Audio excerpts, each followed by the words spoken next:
নমস্কাৰ, জয় হিন্দ, জয় অসম। এটা বহুতেই ভাল খবৰ লৈছোঁ আপোনালোকৰ মাজলৈ।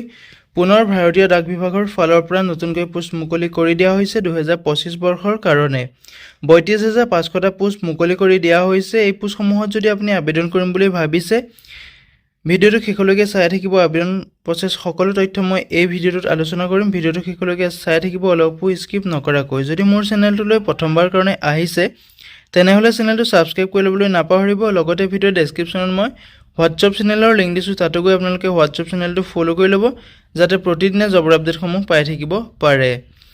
লগতে ভিডিঅ'টো সকলো বন্ধু বান্ধৱীলৈ শ্বেয়াৰ কৰি দিব, যাতে সকলোৱে জবৰ আপডেটসমূহ পাই থাকিব পাৰে।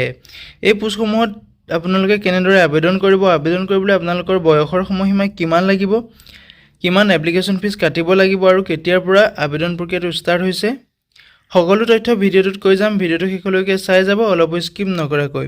যিহেতু আপোনালোকে দেখিবলৈ পাইছে ইণ্ডিয়া পোষ্ট GDS ৰিক্ৰুইটমেণ্ট 2025, যিটো ভাৰতীয় ডাক বিভাগৰ GDSৰ পোষ্ট হয় 2025 বৰ্ষৰ কাৰণে মুকলি কৰি দিয়া হৈছে।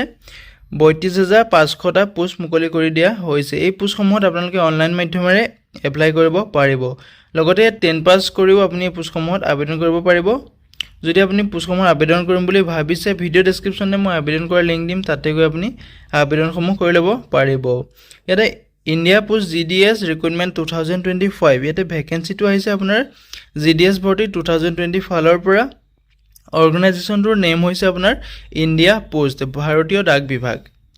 পোষ্ট নেমসমূহ হৈছে গ্ৰামীণ ডাক সেৱক, branch post master, assistant branch post master, যিসমূহ GDS, BPN আৰু ABPNৰ পোষ্ট মুকলি কৰি দিয়া হৈছে। এই পোষ্টসমূহ আপুনি গ্ৰেড 3, গ্ৰেড 4 লেভেলৰ পোষ্টসমূহ দেখিবলৈ পাব। যদি আপুনি পোষ্টসমূহত ইণ্টাৰেষ্টেড হয়, এলিজিবল হয়, আবেদনসমূহ কৰি ল'ব পাৰিব। ভিডিঅ' ডেছক্ৰিপশ্যনতে মই আবেদন কৰাৰ লিংক দিছোঁ, তাতে গৈ আপুনি আবেদনসমূহ কৰি ল'ব পাৰিব। এতিয়া টোটেল পোষ্ট যিহেতু আপোনালোকে গম পাইছে 32,500টা পোষ্ট মুকলি হৈছে, বহুখিনি পোষ্ট মুকলি হৈছে। যদি আপুনি পোষ্টসমূহত আবেদন কৰিব বিচাৰে, ভিডিঅ' ডেছক্ৰিপশ্যনতে আবেদন কৰাৰ লিংক আছে, তাতে গৈ আপুনি আবেদন কৰি ল'ব পাৰিব। ফুল নটিফিকেশ্যনৰ মই PDF-ৰ লিংক দিছোঁ, তাতে গৈ আপুনি নটিফিকেশ্যন PDF-খন নিজে চেক আউট কৰি ল'ব পাৰিব। যিহেতু ডাক বিভাগৰ ফালৰ পৰা আপোনালোকৰ কাৰণে এটা বহুতেই ভাল সুবিধা আহিছে, সুযোগ আহিছে। এই সুবিধাটো নেহেৰুৱাব। যদি আপুনি আবেদন কৰিম বুলি ভাবিছে, আবেদনসমূহ কৰি ল'ব পাৰিব। যদি আপুনি পোষ্টসমূহৰ ইণ্টাৰেষ্টেড হয়, এলিজিবল হয়, আবেদনসমূহ কৰি ল'ব পাৰিব। এপ্লাই মোডটো হৈছে আপোনালোকে অনলাইন মাধ্যমেৰে এপ্লাই কৰিব পাৰিব। ইয়াতে who can apply, all India male female কেণ্ডিডেটে এই পোষ্টসমূহত আবেদন কৰিব পাৰিব। ভাৰতৰ সকলো পুৰুষ মহিলা কেণ্ডিডেটে এই পোষ্টসমূহত আবেদন কৰিব পাৰিব। ইয়াতে ইণ্ডিয়া পোষ্ট GDS ৰিক্ৰুইটমেণ্ট 2025ৰ চেলাৰী, ইয়াতে দৰমহা ডিটেইলছটো দিয়া আছে। আপোনালোকৰ মন্থলি আপোনালোকৰ 10,000 টকাৰ পৰা আৰম্ভ কৰি আপোনাৰ 29,380 টকালৈকে আপুনি দৰমহাসমূহ পাব। ইয়াতে দৰমহাৰ লগতে আপোনাৰ এক্সট্ৰা বেলেগ ধৰণৰ আপোনাৰ সুবিধাও পাব। যদি আপুনি পোষ্টসমূহ ইণ্টাৰেষ্টেড হৈ আবেদন কৰি ল'ব, যিহেতু বহুত এটা ভাল সুবিধা আহিছে, সুযোগ আহিছে। এই সুবিধাটো নেহেৰুৱাব। যদি আপুনি আবেদন কৰিম বুলি ভাবিছে, আবেদনসমূহ কৰি ল'ব পাৰিব। ইয়াতে GDS ভৰ্তি 2025, ইয়াত বয়সৰ সময়সীমাটো দিয়া আছে। এই পোষ্টসমূহত আবেদন কৰিবলৈ আপোনালোকৰ মিনিমাম বয়স 18 বছৰ হ'ব লাগিব।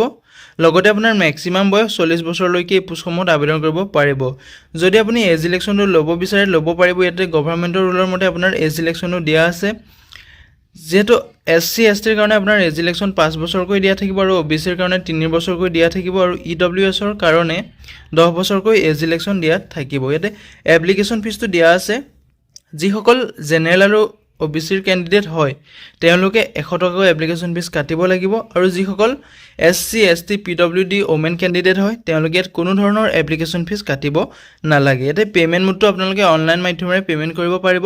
Credit card, debit card, internet banking যিকোনো মাধ্যমেৰে আপুনি পে'মেণ্ট কৰিব পাৰিব। যদি আপুনি পোষ্টসমূহত ইণ্টাৰেষ্টেড হয়, এলিজিবল হয়, আবেদন কৰি ল'ব পাৰিব। ভিডিঅ' ডেছক্ৰিপশ্যনতে মই আবেদন কৰাৰ লিংক দিয়া আছে, তাতে গৈ আপুনি আবেদনসমূহ কৰি ল'ব পাৰিব। লগতে অফিচিয়েল ৱেবছাইটৰ লিংক দিয়া আছে, তাতো আপুনি অফিচিয়েল ৱেবছাইটত গৈ চেক আউট কৰি ল'ব পাৰিব। যদি ভিডিঅ'টো চাই ভাল পাইছে, এটা লাইক কৰিব আৰু মোৰ চেনেলটোলৈ যদি প্ৰথমবাৰ কাৰণে আহিছে, তেনেহ'লে চেনেলটো ছাবস্ক্ৰাইব কৰি ল'বলৈ নাপাহৰিব। লগতে ভিডিঅ'টো সকলো বন্ধু বান্ধৱীলৈ শ্বেয়াৰ কৰি দিব, যাতে সকলোৱে জবৰ আপডেটসমূহ পাই থাকিব পাৰে। ইয়াতে আপোনাৰ ডাক বিভাগৰ ফালৰ পৰা যিসমূহ পোষ্ট মুকলি হৈছে, 32,500টা পোষ্ট মুকলি হৈছে। সেই পোষ্টসমূহতে আপোনাৰ ইয়াত চিলেকশ্যন প্ৰচেছটো দিয়া আছে। ইয়াতে কোনো ধৰণৰ এক্সাম নহয়, আপোনাৰ ডাইৰেক্ট জইনিং হ'ব। ডাইৰেক্ট কোৱালিফিকেশ্যনটো আপোনাৰ চাই আপোনাৰ জইনিংটো লিষ্ট, মেৰিট লিষ্ট মাৰি দিব আপোনাৰ ইয়াতে। এডুকেশ্যন কোৱালিফিকেশ্যন যিহেতু আপোনালোকে গম পাইছে মিনিমাম আপুনি 10 পাছ কৰিও এই পোষ্টসমূহত আবেদন কৰিব পাৰিব যদি আপুনি মিনিমাম 10 পাছ কৰি থৈছে SSLC পাছ কৰি থৈছে তেতিয়া আপুনি পোষ্টসমূহত আবেদন কৰিব পাৰিব ইয়াতে ইম্পৰ্টেণ্ট ডকুমেণ্ট দিয়া আছে আপোনাৰ ইম্পৰ্টেণ্ট ডকুমেণ্ট কি লাগিব আবেদন কৰাৰ সময়ত আবেদন কৰাৰ আগতে আপুনি ডকুমেণ্টখিনি যোগাৰ কৰি ল'ব প্ৰথমতে আছে আপোনাৰ পাছপোৰ্ট সাইজ ফটোগ্ৰাফ আছে সিগনেচাৰ আছে আধাৰ কাৰ্ড আছে মোবাইল নাম্বাৰ আছে ভ্লিড আপোনাৰ এটা মোবাইল নাম্বাৰ লাগিব আৰু ভ্লিড এটা আপোনাৰ ইমেইল আইডি লাগিব লগতে আপোনাৰ এডুকেশ্যন সাৰ্টিফিকেট আৰু মাৰ্কশিট লাগিব কাষ্ট সাৰ্টিফিকেট লাগিব যিসকল SC ST OBC কাষ্টৰ হয় তেওঁলোকে যদি এই সিলেকশ্যন ল'ব বিচাৰে তেতিয়া আপোনাৰ কাষ্টৰ সাৰ্টিফিকেট প্ৰয়োজন হ'ব লগতে আপোনাৰ চেন্ট্ৰেল কাষ্ট সাৰ্টিফিকেট হ'ব লাগিব এটো মন কৰিব আপোনাৰ কাষ্টৰ সাৰ্টিফিকেট কোনো ষ্টেট কাষ্ট সাৰ্টিফিকেট নহ'ব আপোনাৰ এখন চেন্ট্ৰেল কাষ্ট সাৰ্টিফিকেট হ'ব লাগিব ইনকাম সাৰ্টিফিকেট লাগিব যিসকল EWS ৰ ক্যান্ডিডেট আছে তেওঁলোকৰ কাৰণে ইনকাম সাৰ্টিফিকেট লাগিব আৰু ডিসেবিলিটি সাৰ্টিফিকেট লাগিব যিসকল PWBD ৰ হয় তেওঁলোকৰ কাৰণে ডিসেবিলিটি সাৰ্টিফিকেট লাগিব সেলফ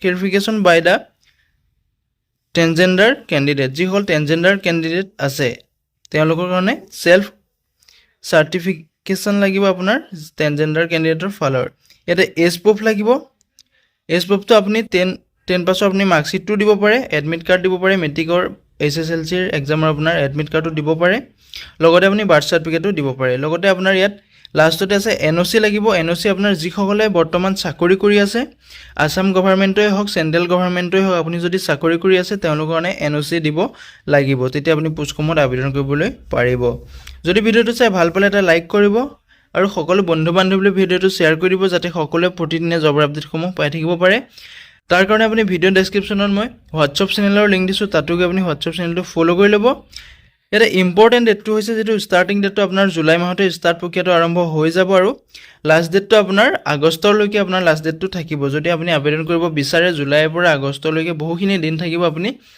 আবেদন কৰি ল'ব পাৰিব যথেষ্ট আপোনাৰ দিন দিব যেটো এক মাহ সময় দিব যদি আপুনি আবেদন কৰিম বুলি ভাবিছে আবেদনসমূহ কৰি ল'ব পাৰিব বৰ্তমান আবেদন প্ৰক্ৰিয়াটো চলি আছে যদি আপুনি আবেদন কৰিম বুলি ভাবিছে ভিডিও ডেসক্ৰিপচনত গৈ আবেদনসমূহ কৰি ল'ব পাৰিব যদি ভিডিওটো চাই ভাল পালে এটা লাইক কৰিব আৰু মোৰ চেনেলটো যদি প্ৰথমবাৰ কাৰণে আহিছে তেনেহলে চেনেলটো সাবস্ক্ৰাইব কৰি ল'বলৈ নাপাহৰিব আজিলৈ ভিডিওটো ইমানেই আছিল জয় হিন্দ জয় অসম